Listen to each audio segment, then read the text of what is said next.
नमस्कार दोस्तों, प्रस्तुत है current affairs test series episode number 12।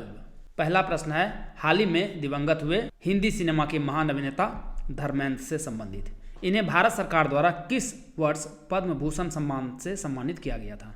सही जवाब है ऑप्शन नंबर बी, 2012 में। इनका निधन 24 नवंबर 2025 को 89 वर्ष की आयु में मुंबई में लंबी बीमारी के बाद हुआ, जिससे पूरे देश में शोक की लहर फैल गई। हिंदी सिनेमा के महान अभिनेता, निर्माता और पूर्व सांसद, जिन्हें बॉलीवुड का हीमैन भी कहा जाता था, का जन्म 8 दिसंबर 1935 को पंजाब के नरसाली गांव में हुआ था।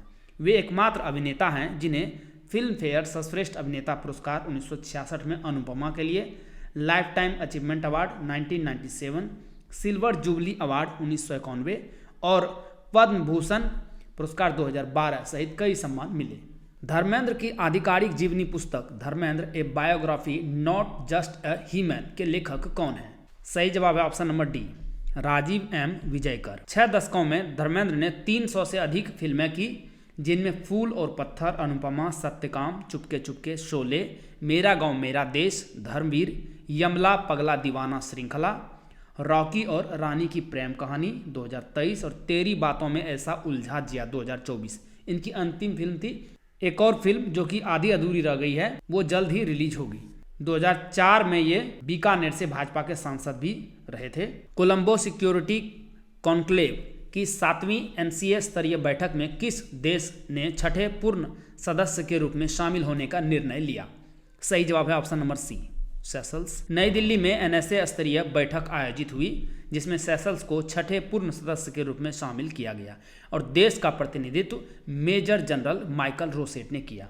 यह विस्तार हिंद महासागर क्षेत्र की सुरक्षा को और मजबूत करता है। यह वर्ष 2011 में भारत, मालदीव, श्रीलंका के त्रिपक्षीय समुद्री सुरक्षा सहयोग के रूप में शुरू हुआ था। 2014 के बाद क्षेत्रीय तनाव के कारण गतिविधियां धीमी पड़ी, पर 2020 में इसे फिर से पुनर्जीवित किया गया। इसके बाद मॉरिशस 2022 में, बांग्लादेश 2024 में और अब सेशल्स 2025 में को शामिल किया गया। ऑस्ट्रेलियन ओपन 2025 बैडमिंटन पुरुष एकल खिताब किस भारतीय शटलर ने जीता? The right answer is option number A, लक्ष्य सेन। लक्ष्य सेन ने 23 नवंबर को सिडनी में जापान के यूसी तानाका को हराकर ऑस्ट्रेलियन ओपन 2025 पुरुष एकल खिताब जीता, जो इनके करियर का छठा BWF वर्ल्ड टूर और 2025 का पहला खिताब है। यह 2021 विश्व कप चैंपियनशिप के कांस्य विजेता लक्ष्य का तीसरा सुपर 500 खिताब भी है। इससे पहले ये 2022 में इंडियन ओपन और 2023 में कनाडा ओपन जीत चुके हैं। महिला एकल का खिताब जीता इंडोनेशिया की ब्यूटी गाड्डे ने। G20 2025 शिखर सम्मेलन कहाँ आयोजित हुआ? सही जवाब है ऑप्शन नंबर डी, जोहानसबर्ग।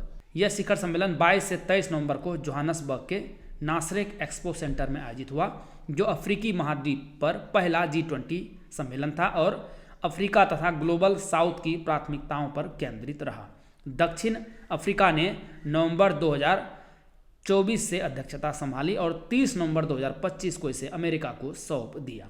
सम्मेलन का थीम क्या था? एकजुटता, समानता और स्थिरता, जो समावेशी विकास के 3 स्तंभों पर आधारित था। परंपरा से हटकर मेजबान ने शुरुआत में ही 30 पृष्ठ की 122 सूत्री नेताओं की घोषणा अपनाई, जिसमें अधिकांश सहमति से जलवायु, महामारी, गरीबी पर वैश्विक चिंताओं को शामिल किया गया। G20 शिखर सम्मेलन में अमेरिका ने क्या किया जो एक प्रमुख विवाद का कारण बना? सही जवाब है ऑप्शन नंबर ए, सम्मेलन का बहिष्कार। अमेरिका ने G20 2025 शिखर सम्मेलन का बहिष्कार किया। इसे दक्षिण अफ्रीका के कथित DEI एजेंडा यानी विविधता, समानता और समावेश और इसके जलवायु व असमानता फोकस के विरोध से जोड़ा गया, जबकि ट्रंप प्रशासन ने उस पर सफ़ेद अल्पसंख्यकों के खिलाफ भेदभाव का आरोप लगाया। अर्जेंटीना ने भी एकजुटता में भाग नहीं लिया। इसके बावजूद भारत के पीएम नरेंद्र मोदी सम्मेलन में शामिल हुए और अफ्रीका ग्लोबल साउथ सहयोग के प्रति समर्थन दोहराया। क्या आप 72वीं बीपीएससी प्रीलिम्स एग्जाम की तैयारी कर रहे हैं और करंट अफेयर्स चाहते हैं, बिहार का भी और साथ साथ नेशनल और इंटरनेशनल का भी? तो ये आपको मिलेगा करंट अफेयर्स PDF कोर्स में एमपीएन अकेडमी ऐप पर। साथ ही इस ऐप पर आपको अन्य कोर्सेज भी मिल जाएंगे। ये सभी कोर्स हिंदी और इंग्लिश दोनों भाषाओं में अलग अलग उपलब्ध है। साल भर का क्वालिटी करंट अफेयर्स आप केवल 18 घंटे में रिवाइज कर पाएंगे। कैसे? वीकली करंट एमसीक्यूज लगभग 50 पीडीएफ आपको मिलेंगे। एक पीडीएफ को रिवाइज करने में 6 मिनट का समय लगेगा। 5 घंटे में इसे आप रिवाइज कर पाएंगे। Monthly current affairs short notes 12 PDF हर महीने का एक पीडीएफ को रिवाइज करने में 30 मिनट का समय लगेगा। कुल 6 घंटे में इसे रिवाइज कर पाएंगे। Bihar monthly current affairs 14 PDF मिलेंगे। 12 महीने का एक पीडीएफ और 2 बजट और इकोनॉमिक सर्वे का। 30 मिनट में आप एक पीडीएफ रिवाइज कर पाएंगे। कुल आपको 7 घंटे लगेंगे। तो कुल मिला के 18 घंटे में आप पूरे कंटेंट को एक बार में रिवाइज कर पाएंगे। ये पीडीएफ नोट्स और अन्य टेस्ट सीरीज आपको मिलेगा कैसे? गूगल प्ले स्टोर पे आप एमपीएन अकेडमी टाइप कीजिए। इस प्रकार से ये ऐप दिखेगा। इसे आप इंस्टॉल कर लीजिएगा। ये लोगो ध्यान से देख लीजिएगा। ओटीपी के साथ लॉगिन कीजिए। स्टोर सेक्शन मिलेगा, वहां पर कोर्सेस चुनिए। Current affairs PDF course, diamond static GK notes, साथ में टेस्ट सीरीज भी दी जा रही है। एनसीईआरटी टेस्ट सीरीज और चैप्टर वाइज एमसीक्यू, साथ में BPSC previous year question paper के कोर्सेज भी आपको मिल जाएंगे। कोर्स को ओपन करने के बाद नीचे स्क्रॉल करके आई एम इंटरेस्टेड पर क्लिक कीजिए। पेमेंट का लिंक आपको मैसेज में और व्हाट्सएप पर भी मिल जाएगा। पेमेंट कीजिए, आपको सारे कंटेंट एमपीएन अकेडमी ऐप पर मिल जाएंगे। पूर्व राजनयिक जावेद अशरफ को किस संगठन का नया चेयरमैन नियुक्त किया गया है? सही जवाब है ऑप्शन नंबर सी, भारत व्यापार संवर्धन संगठन ITPO। कार्मिक मंत्रालय ने जावेद अशरफ, जो कि 1991 बैच के IFS अधिकारी हैं, को ITPO का चेयरमैन नियुक्त किया, जो पहले भारत के सिंगापुर में उच्चायुक्त रह चुके हैं। ITPO भारत सरकार की प्रमुख व्यापार संवर्धन एजेंसी है, जो व्यापार मेले और प्रदर्शनियों का आयोजन करती है। इसका मुख्यालय नई दिल्ली के प्रगति मैदान में स्थित है और यह वाणिज्य एवं उद्योग मंत्रालय के अधीन मिनी रत्न श्रेणी 1 है। विराट कोहली ने किस खिलाड़ी के किसी एक फॉर्मेट में सबसे ज्यादा शतक के रिकॉर्ड को तोड़ा है? सही जवाब है option number C, Sachin Tendulkar. Virat Kohli ने 30 नवंबर को रांची में दक्षिण अफ्रीका के खिलाफ पहले वनडे में 102 गेंदों पर शतक लगाकर वनडे करियर का 52वां शतक पूरा किया। इस उपलब्धि के साथ ये किसी एक इंटरनेशनल फॉर्मेट में सबसे ज़्यादा शतक लगाने वाले दुनिया के पहले बल्लेबाज बन गए। इन्होंने सचिन तेंदुलकर के 51 टेस्ट सेंचुरी को पीछे छोड़ दिया। भारत ने यह मुकाबला 17 रन से जीतकर सीरीज में 1-0 की बढ़त बनाई। बाद में कोहली ने दूसरे वनडे में एक और शतक लगाया। हालांकि भारत हार गया, लेकिन तीसरे वनडे में यशस्वी जायसवाल के सेंचुरी से भारत ने सीरीज को जीता 2-1 से। पंजाब विधानसभा ने कितने स्थानों को पवित्र शहर घोषित किया है? सही जवाब है ऑप्शन नंबर बी, 3। 24 नवंबर को पंजाब विधानसभा ने आनंदपुर साहिब में आयोजित विशेष सत्र में अमृतसर की गोल्डन टेम्पल के आसपास की गलियारा क्षेत्र वर्ल्ड सिटी, आनंदपुर साहिब और तलवंडी साबो बथिंडा को पवित्र शहर घोषित करने का प्रस्ताव सर्वसम्मति से पारित किया। यह निर्णय गुरु तेग बहादुर जी की 350वीं शहादत वर्षगांठ के उपलक्ष्य में लिया गया, जो मानवाधिकार और धर्मनिरपेक्षता के प्रतीक माने जाते हैं। इन पवित्र क्षेत्रों में शराब, मांस, तंबाकू, गुटखा और सभी नशीले पदार्थों की बिक्री व सेवन पर पूर्ण प्रतिबंध लगाया गया है। हैली गुब्बी ज्वालामुखी का प्रस्फुटन कहाँ हुआ, जो 12,000 वर्षों बाद पहली बार दर्ज किया गया? सही जवाब है ऑप्शन नंबर बी, अफार क्षेत्र।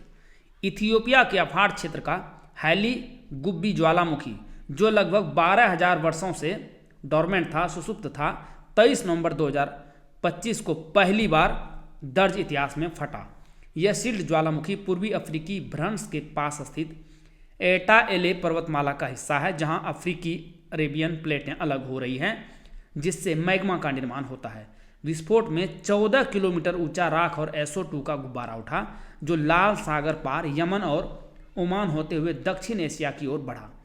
24 से 25 नवंबर तक राख भारत के गुजरात, राजस्थान, महाराष्ट्र, पंजाब, हरियाणा और दिल्ली NCR तक पहुंच गई। कॉमनवेल्थ गेम्स 2030 का आयोजन किस शहर में होगा? सही जवाब है ऑप्शन नंबर डी, अहमदाबाद। 26 नवंबर को ग्लासगो में कॉमनवेल्थ स्पोर्ट्स जनरल असेंबली ने 74 सदस्य देशों की सर्वसम्मति से अहमदाबाद, गुजरात को 2030 कॉमनवेल्थ गेम्स की मेजबानी मंजूर की, जो कॉमनवेल्थ गेम्स का शताब्दी संस्करण होगा। यह भारत द्वारा आयोजित दूसरा कॉमनवेल्थ गेम होगा 2010 दिल्ली गेम्स के बाद, जहां भारत ने 101 पदक, जिसमें 38 स्वर्ण पदक थे, जीतकर इतिहास रचा था। अहमदाबाद की बोली को 15 अक्टूबर 2025 को बिड इवेल्युएशन कमेटी ने नाइजीरिया के अबूजा पर प्राथमिकता दी। बोली की सफलता का मुख्य आधार था शहर का मौजूदा विश्व स्तरीय इंफ्रास्ट्रक्चर, नरेंद्र मोदी स्टेडियम और सरदार पटेल स्पोर्ट्स एन्क्लेव, जिससे लागत कम होगी। यह आयोजन अक्टूबर 2030 में भारत की वैश्विक खेल नेतृत्व क्षमता को प्रदर्शित करेगा। 19वां सूर्य किरण अभ्यास कहाँ आयोजित हुआ था? सही जवाब है option number D, Pithoragarh. Bharat और नेपाल के बीच वार्षिक संयुक्त सैन्य अभ्यास सूर्य किरण का 19वां संस्करण 25 नवंबर 2025 को पिथौरागढ़ उत्तराखंड में शुरू हुआ। यह अभ्यास 2011 से आयोजित हो रहा है और दोनों देशों में बारी बारी से होता है।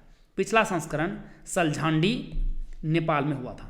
इस बार भारतीय सेना से 334 सैनिक और नेपाली सेना से भी उतनी ही संख्या में सैनिक भाग ले रहे थे। असम रेजिमेंट्स और गोरखा राइफल्स के सेनानियों द्वारा भारत का प्रतिनिधित्व किया गया। एम्पियन एकेडमी का टेलीग्राम पेज अवश्य ज्वाइन करें। सर्च कीजिए एम्पियन एकेडमी, इस प्रकार से लोगो दिखेगा, ज्वाइन कर लीजिए। क्या क्या मिलेगा आपको वहाँ पर? बीपीएससी परीक्षा से संबंधित अपडेटेड न्यूज आपको मिलेगी। बीपीएससी प्रीलिम्स एग्जाम का स्पेशल डेली क्विज आयोजित किया जाता है सुबह और शाम, वो आपको मिलेगा। टेस्ट सीरीज जो ऐप पोर्टल पर है उसका शेड्यूल मिलेगा और एम्पियन एकेडमी ऐप कोर्सेस और यूट्यूब वीडियो के अपडेट्स भी आपको यहाँ पर मिल जाएंगे। तो इस पेज को अवश्य ही ज्वाइन कीजिए। केंद्रीय मंत्रिमंडल द्वारा मंजूर sintered rare earth permanent magnet विनिर्माण योजना का कुल बजट कितना है? सही जवाब है ऑप्शन नंबर सी, 7,280 करोड़ रुपये। इस योजना में लगभग 6,500 करोड़ रुपये बिक्री आधारित प्रोत्साहन और 750 करोड़ रुपये पूंजीगत सब्सिडी शामिल है, जिसका उद्देश्य भारत में REPM यानी रेयर अर्थ परमानेंट मैग्नेट्स की घरेलू उत्पादन क्षमता विकसित करके आयात निर्भरता घटाना है। योजना का लक्ष्य 6,000 मीट्रिक टन पर ईयर क्षमता विकसित करना है, जो पूरी वैल्यू चेन दुर्लभ मृदा ऑक्साइड से धातु, धातु से मिश्र धातु और अंत में REPM निर्माण को कवर करती है। इससे भारत को वैश्विक बाजार में रणनीतिक बढ़त मिलेगी, खासकर जब 2030 तक REPM की मांग दोगुनी होने का अनुमान है। सुजलाम भारत शिखर सम्मेलन 2025 कहाँ आयोजित किया गया? सही जवाब है ऑप्शन नंबर डी, नई दिल्ली। जल शक्ति मंत्रालय द्वारा 28 से 29 नवंबर 2025 को भारत मंडपम में आयोजित 2 दिवसीय शिखर सम्मेलन का लक्ष्य जल सुरक्षा और जलवायु लचीले भारत के लिए एक राष्ट्रीय रोड मैप तैयार करना था, जिसका उद्घाटन केंद्रीय जल शक्ति मंत्री CR पाटिल ने किया। यह कार्यक्रम जल जीवन मिशन और कैच द रेन अभियान से जुड़ा है, जो 15 करोड़ घरों तक नल जल पहुंचाने तथा स्रोत स्थिरता और जलवायु अनुकूलन पर आधारित है। बजट 2025-26 के 99,503 करोड़ रुपये के आवंटन ने जल शक्ति मंत्रालय के प्रयासों को मजबूत आधार दिया है। चक्रवात दितवा का नाम किस देश द्वारा रखा गया? सही जवाब है ऑप्शन नंबर बी, यमन। चक्रवात दितवा दक्षिण पश्चिम बंगाल की खाड़ी में तेजी से विकसित हुआ एक उष्णकटिबंधीय तूफान है, जिसने 2017 के बाद श्रीलंका में सबसे घातक आपदा पैदा की। यमन द्वारा उत्तर हिंद महासागर की क्षेत्रीय नामकरण प्रणाली के तहत दिया गया यह नाम उस तूफान से जुड़ा है जिसने पूर्वी व मध्य श्रीलंका में 300 मिलीमीटर से अधिक वर्षा, 123 मौतें और 130 लापता की स्थिति उत्पन्न की। भारत ने ऑपरेशन सागर बंधु के तहत INS विक्रांत, INS उदयगिरी और इंडियन एयरफोर्स के C-130J विमानों की मदद से तंबू, कंबल, खाद्य सामग्री और स्वच्छता किट भेजी। अंतर्राष्ट्रीय खगोलीय संघ IAU ने केरल आधारित शोधकर्ताओं द्वारा प्रस्तावित मंगल ग्रह की कितनी नई भारतीय नामों को मंजूरी दी है? सही जवाब है ऑप्शन नंबर सी, 7।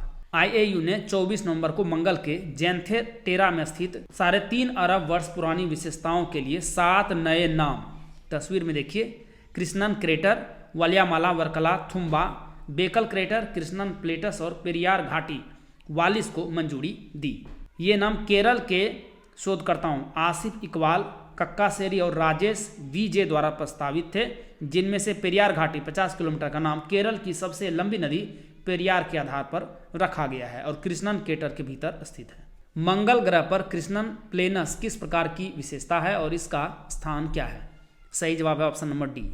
यह एक मैदान है कृष्णन क्रेटर के दक्षिण पूर्व में।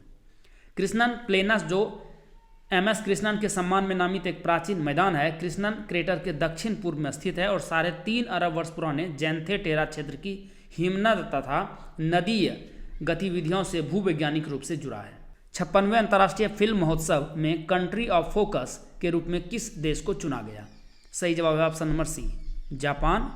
यह गोवा के पणजी में 20 से 28 नवंबर तक आयोजित हुआ, जिसमें 81 देशों की 240 से अधिक फिल्मों ने भाग लिया, जिनमें 13 विश्व प्रीमियर, 5 अंतर्राष्ट्रीय प्रीमियर और 46 एशियाई प्रीमियर शामिल थे। इस वर्ष पहली बार उद्घाटन समारोह इंडोर स्टेडियम के बजाय 26 फ्लोट्स वाली भव्य कार्निवल परेड के रूप में हुआ, जिसने भारतीय सांस्कृतिक और सिनेमाई विरासत का आकर्षक प्रदर्शन किया। महोत्सव की शुरुआत Brazilian film the blue trail से और समापन Thai film a useful ghost से हुआ। जापान को कंट्री ऑफ फोकस, स्पेन को पार्टनर देश और ऑस्ट्रेलिया को स्पॉटलाइट देश बनाया गया। भारतीय टीम ने किस टीम को हराकर लगातार दूसरी बार महिला कबड्डी विश्व कप जीता? सही जवाब है ऑप्शन नंबर डी, चीनी ताइपे। भारतीय महिला कबड्डी टीम ने ढाका के शहीद सुहरावर्दी इंडोर स्टेडियम में खेले गए महिला कबड्डी विश्व कप 2025 के फाइनल में चीनी ताइपे को 35-28 से हराकर लगातार दूसरा खिताब जीत लिया, जो पहली बार भारत के बाहर आयोजित हुआ, जिसमें 11 देशों ने भाग लिया। पूरे टूर्नामेंट में अजेय रही भारत ने सेमीफाइनल में ईरान को हराया था। टीम के कप्तान कौन थे? भारतीय टीम के रितु नेगी, उप कप्तान पुष्पा राणा। डेविस कप 2025 के फाइनल में इटली ने स्पेन को कितने से हराया? सही जवाब है ऑप्शन नंबर सी, 2-0 से। इटली ने बोलोग्ना के सुपर टेनिस एरिना में खेले गए डेविस कप फाइनल 2025 में स्पेन को 2-0 से हराकर अपना चौथा डेविस कप और लगातार तीसरा खिताब जीता, जो 1972 के बाद पहली बार किसी टीम द्वारा हासिल की गई उपलब्धि है। पहले सिंगल्स में मेटेओ बेरिटेनी ने पाब्लो कैरेनो बुस्टा को 6-3, 6-4 से मात दी। दूसरे सिंगल्स में फ्लावियो कोबोल्ली ने जोमे मुनेर के खिलाफ 1-6, 7-6, 7-5, 7-5 से शानदार कमबैक जीत दर्ज की। भारत का पहला निजी क्षेत्र द्वारा विकसित ऑर्बिटल रॉकेट कौन सा है? सही जवाब है ऑप्शन नंबर ए, विक्रम 1।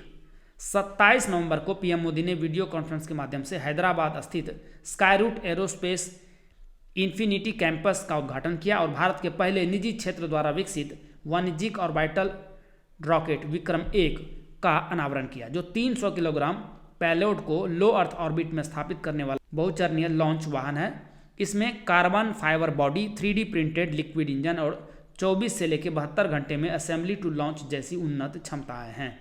यह रॉकेट 2 लाख वर्ग फुट में फैली भारत की सबसे बड़ी निजी रॉकेट फैक्ट्री में विकसित हुआ है, जहां प्रति माह 1 रॉकेट बनाने की क्षमता है। एशिया पावर इंडेक्स 2025 में भारत का समग्र स्कोर क्या रहा? सही जवाब है option number B, 40। Asia power index 2025 Lowy Institute Australia ने 27 देशों का 131 संकेतकों के आधार पर मूल्यांकन किया और भारत को तीसरा स्थान देकर मेजर पावर की श्रेणी में रखा।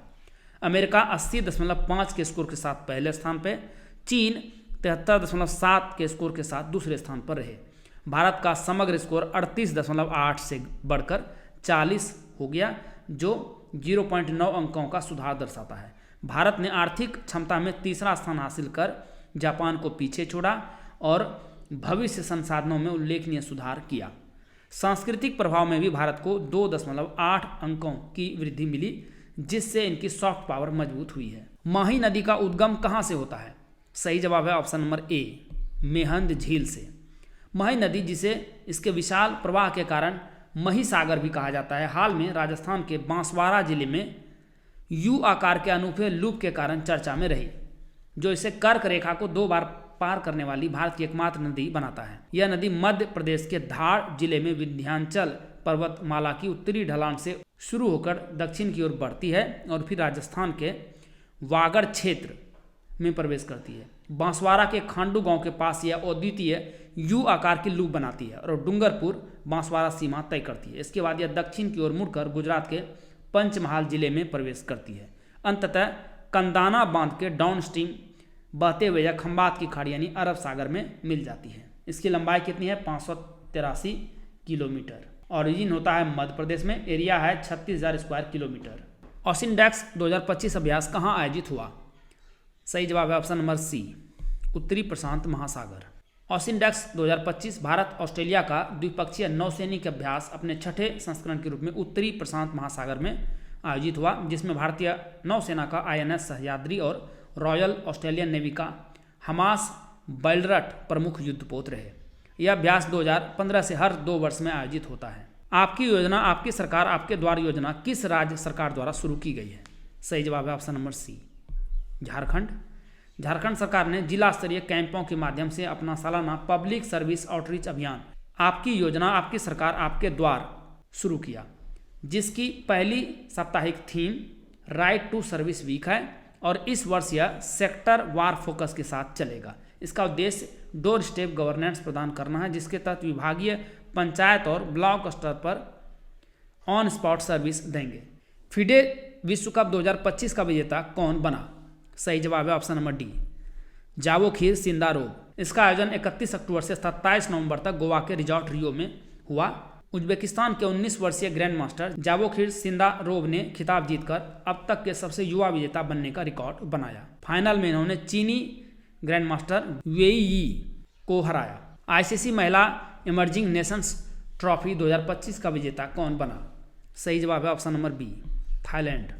इसका आयोजन बैंकॉक में हुआ था, जिसमें 8 एसोसिएट सदस्य देश Thailand, Scotland, Netherland, UAE, PNG, Uganda, Namibia और तंजानिया ने भाग लिया। फाइनल में थाईलैंड ने स्कॉटलैंड को सिर्फ 63 रन पर ऑल आउट कर दिया। जवाब में थाईलैंड ने लक्ष्य को केवल 17.3 ओवर में हासिल कर 3 विकेट से जीत दर्ज की। यह जीत थाईलैंड का पहला आईसीसी इमर्जिंग नेशंस खिताब बनी। आईएनएस माहे का निर्माण किसने किया? सही जवाब है option number A, Cochin shipyard limited. भारतीय नौसेना ने 24 नवंबर को मुंबई के नेवल डॉकयार्ड में पहला स्वदेशी एएसडब्ल्यू सैलो वाटरक्राफ्ट आईएनएस माहे को कमीशन किया, जो माहे क्लास का लीड शिप है और कोचिन शिपयार्ड लिमिटेड द्वारा निर्मित 1100 टन का यह पोत 78 मीटर लंबा, लगभग 11.5 मीटर चौड़ा और 2.7 मीटर डार्ट वाला है, जिसमें वाटर जेट प्रणोदन से 25 नॉट की अधिकतम गति और 1800 नॉटिकल माइल की रेंज मिलती है। सर्वोच्च न्यायालय ने कार्यवाही के दौरान बेंच हंटिंग की बढ़ती प्रवृत्ति की कड़ी आलोचना की है, जो किस अनुच्छेद से संबंधित है? सही जवाब है ऑप्शन नंबर बी, अनुच्छेद 141। 27 नवंबर को सुप्रीम कोर्ट ने बेंच हंटिंग की प्रवृत्ति की कड़ी आलोचना करते हुए कहा कि यह अनुच्छेद 141 का उल्लंघन है, जिसके अनुसार सुप्रीम कोर्ट द्वारा घोषित कानून पूरे भारत में बाध्यकारी होता है। कोर्ट ने स्पष्ट किया कि बाद की बेंचों से पुराने फैसले उलटवाने की कोशिश न्यायिक अनुशासन, स्थिरता और संस्थागत विश्वसनीयता को नुकसान पहुंचाती है। दोस्तों, जैसा कि बताया गया है, इस वीडियो लेक्चर का पीडीएफ आपको हिंदी और इंग्लिश दोनों भाषाओं में अलग अलग फुल डिस्क्रिप्शन के साथ एमपीएन अकेडमी ऐप पर प्राप्त होगा। दोस्तों, आप इन पीडीएफ के सहारे इस वीडियो लेक्चर को लगभग 5 से 6 मिनट में अच्छे से रिवाइज कर पाएंगे, जिससे आपका बहुत सारा समय बचेगा, जिसे आप स्टैटिक पोर्शन पर खर्च कर सकते हैं और अपने टाइम को बेटर मैनेज कर सकते हैं। एमपीएन अकेडमी ऐप का लिंक आपको इस वीडियो के डिस्क्रिप्शन बॉक्स और पिंड कमेंट सेक्शन में मिल जाएगा। चलिए अंतिम प्रश्न को हल करते हैं। वित्तीय वर्ष 2025-26 की दूसरी तिमाही जुलाई से लेकर सितंबर में भारत की वास्तविक जीडीपी वृद्धि दर कितने प्रतिशत रही? सही जवाब है ऑप्शन नंबर सी, 8.2%। 28 नवंबर को राष्ट्रीय सांख्यिकी कार्यालय एनएसओ द्वारा जारी तिमाही अनुमान में भारत की वास्तविक जीडीपी वृद्धि 2025-26 की दूसरी तिमाही में 8.2% दर्ज की गई, जो पिछले वर्ष के इसी तिमाही के 5.6% से काफ़ी अधिक है। यह वृद्धि जीएसटी दर में कमी, बढ़े हुए उपभोग और तेज कारखाना उत्पादन के कारण हुई है। यह दर आईएमएफ के 6.6% से अधिक रही। इससे भारत 2025 में विश्व की सबसे तेजी से बढ़ती प्रमुख अर्थव्यवस्था बन गया है। दोस्तों, इसी के साथ साप्ताहिक करंट अफेयर्स टेस्ट सीरीज के संस्करण को समाप्त करने की आपसे इजाजत चाहूंगा। वीडियो देखने के लिए बहुत बहुत धन्यवाद। Thank you very much. जल्दी मिलते हैं अगले वीडियो में। All the best for your exam preparation.